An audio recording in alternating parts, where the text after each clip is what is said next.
We are in the middle of March Madness. As these kids put out more tape playing against competitive teams, playing against NBA level competition or future NBA level competition, we learn a little bit more about these prospects and who's going to go where, who's the better player and who is the worst player. And it is time to do another mock draft, the middle to end of March mock draft, where their teams, the top 5 is pretty much set. And then after that, every single team seems to have like 31 or 32 wins. They're all within 2 games of each other. So the order is definitely going to change, but I don't think the players will, because we're going to start at number 1 overall with the Detroit Pistons.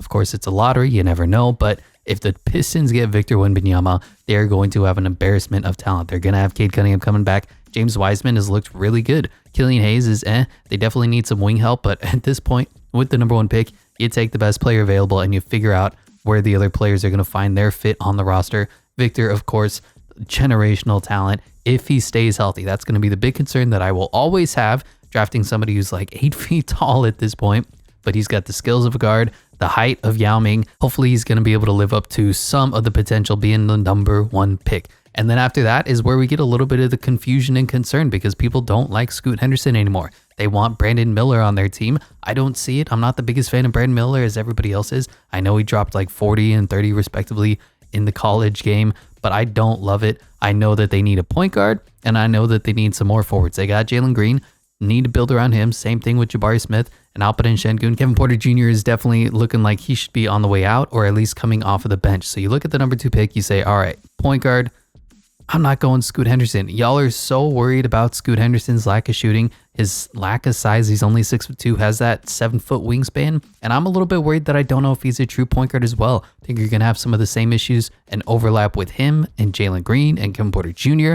And he just drafting the same player over and over and over. So if those are your concerns, I'm not going to take Brandon Miller here. I'm going to take Amen Thompson, number 2. Not a lot of people have seen his overtime elite games, but the man is special. He is a gifted player of the basketball. He's a freak athlete, tries hard on defense, has that gift. I don't know how else to describe it when you talk about somebody who can pass the ball well. He's just got those eyes in the back of his head. He's a gifted athlete. He's a gifted passer. He just feels the game so well. He has flash. My only concern is that his shooting is horrible as well. But if Scoot Henderson can't shoot and Amen Thompson can't shoot, I'll take the guy who's 5 inches taller. So that is our shock shakeup of this mock draft. I always throw you one because this is how we do mock drafts. And then number 3, we're going to start to go in order. They could theoretically take Brandon Miller here, but I'm going to go with Scoot Henderson. I still think he's the consensus number 2 or number 3 player on the draft board. I just wanted to tell you that Amen Thompson is good, but Scoot Henderson going to slide right in, take over for Trey Jones's role, be the point guard of the future, and they're going to have a fun team here. Scoot Henderson, Devin Vassell, Keldon Johnson, and they need a center. And then here at pick 4 is where it starts to make sense to take Brandon Miller. I don't know how else to describe it. I don't see the generational talent with Brandon Miller that he should go number 2 overall. I see a guy who can shoot 40% from 3, plays solid defense, has great tangibles, 6'8", 6'9", long wingspan, plays defense well when he's locked in, but he doesn't get locked in all the time. Obviously, he's got the off the court issues. One thing that I will say that has impressed me the most with him is how he's handled the adversity. He did the pat down with the gun thing, which was a little bit ridiculous, but he's a 20-year-old kid and he's made a mistake. I won't go into the details or the specifics of what actually happened, but I will say that he's responded pretty well. Some of the guys would crumple if they're weaker emotionally, if they're not as strong of mind. And Brandon Miller has responded well and played good basketball. Had that 0-point game in the first round of the 64, but he's played pretty good all season, certainly deserving to be the number 4 overall pick. Make a great pickup alongside LaMelo Ball. We'll see who else they can bring along. Mark Williams looks to be the answer. He can take over Gordon Hayward's minutes and gives him some much needed size. Brandon Miller going 4th. Probably not what you guys are going to agree with, but hey, this is my mock draft. Number 5 to the Orlando Magic, and this is definitely where the draft starts to fall off a little bit. And this is where I'm going to throw another curveball into the expected prospects that we have on this class.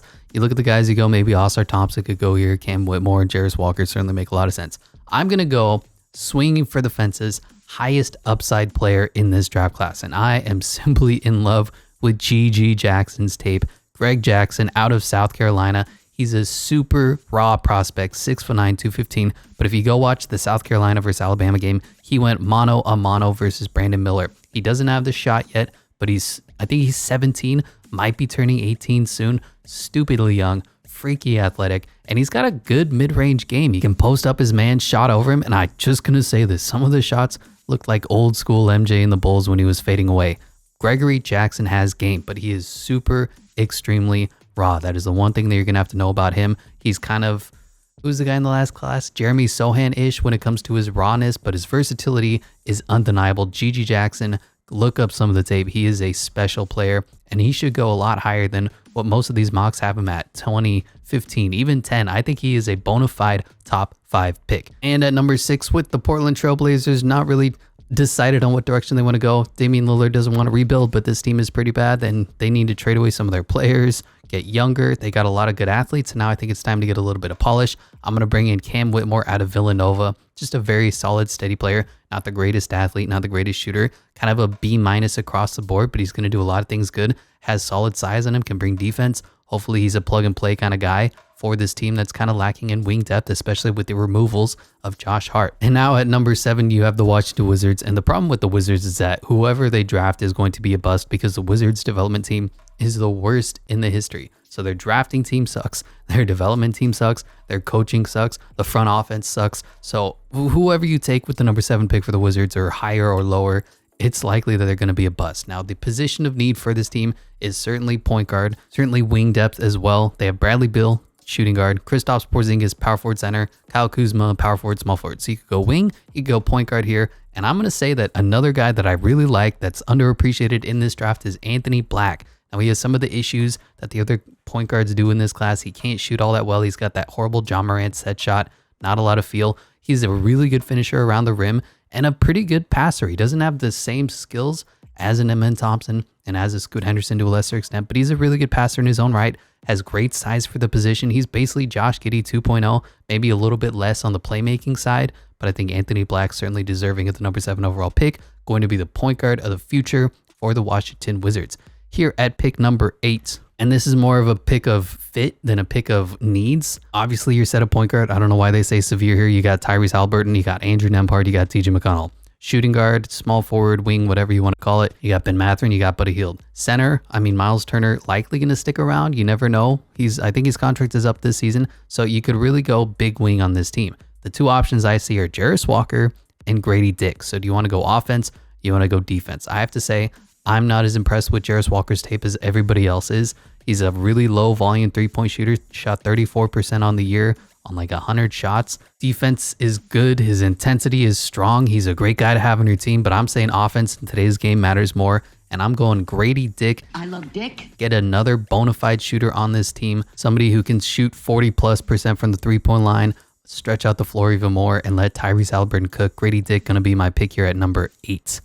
Which means at pick number 9, after taking GG Jackson number 5, the Magic get the Bulls first round pick again. Boy, that Nikola Vucevic trade really paid off. And I'm going to go wing here just because they have too many guards. They have too many undersized centers. There's no real bona fide center of the class. So I'm going to take Oscar Thompson. Now, I'm not in on Oscar Thompson at all. I know we love the Thompson twins storyline, but Oscar Thompson is supposed to be the shooter of the two twins.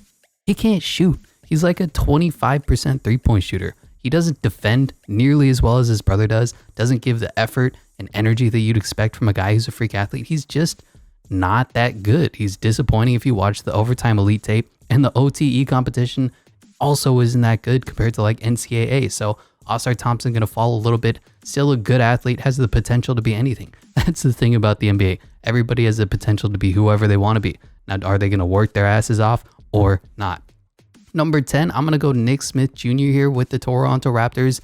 Just hopefully swing for the fences. Supposed to be Gilbert Arenas. He's just super raw. He doesn't really have a good feel for the game yet. He has the potential to be a great athletic knockdown shot maker, but he's just so jittery when he's on the court. He hasn't really felt the game slow down at the NCAA level, and I don't know if it's going to happen at the NBA level as well. And finally, coming into the latter stages of the lottery, you have the number 11 pick with the New Orleans Pelicans. And right about here, I could see Jarris Walker going, fill in any holes that Zion has, maybe be his backup for a while, just be a big body, strong defender, like a Najee Marshall replacement. Jarris Walker has the potential to be a pretty good player, but I just don't see it. I don't think he fits in today's NBA. I think he's too undersized to be a 5. I think he's not skilled enough offensively to be a 4 or a 3. So I don't know where he fits, but if there's any team that could use more defenders and more depth and more effort, guys, that's the Pelicans. And then at number 12, the Lakers might be keeping their own pick. And if that's the case, I'm giving them the best 3-and-D prospect, and that is Jet Howard out of Michigan, Juwan Howard's son. Defense isn't quite there. Efficiency isn't quite there, but he is just a knockdown 3-point shooter, kind of similar to a Max Christie they already have now. They don't need playmakers. They don't need centers. What they need is good shooting and effort on the defensive end, and that is what Jet Howard brings you. Then at pick number 13, I'm going highest upside available here with the Utah Jazz. Having a pretty good pick, all things being equal for the season that they've had as well. And I'm going to give him Keontae George. I would be a little bit worried with Keontae George to have the same issues that Donovan Mitchell has. Undersized, shot maker, not a playmaker, shooting guard, not a passing guard. But Keontae George has a ton of upside. He is a bucket. He's confident out of Baylor. Big fan of his game. And with the final pick of the 2023 NBA draft, we're going to go Taylor Hendricks out of UCF. Just a definitely interesting skill set. 6'9", can shoot, can play make, solid defender. Now UCF isn't the biggest school, so you didn't see a lot of his game, but Taylor Hendricks was a damn good player. Extremely young, extremely raw, 19 years old, but 6'9", 210, solid wingspan, solid shooter. You can't deny the possible upside talent of Taylor Hendricks. And that is going to be my latest 2023 mock draft. Let me know what your thoughts are, which picks you agree with, which ones you disagree with, and I'll catch you in the next one.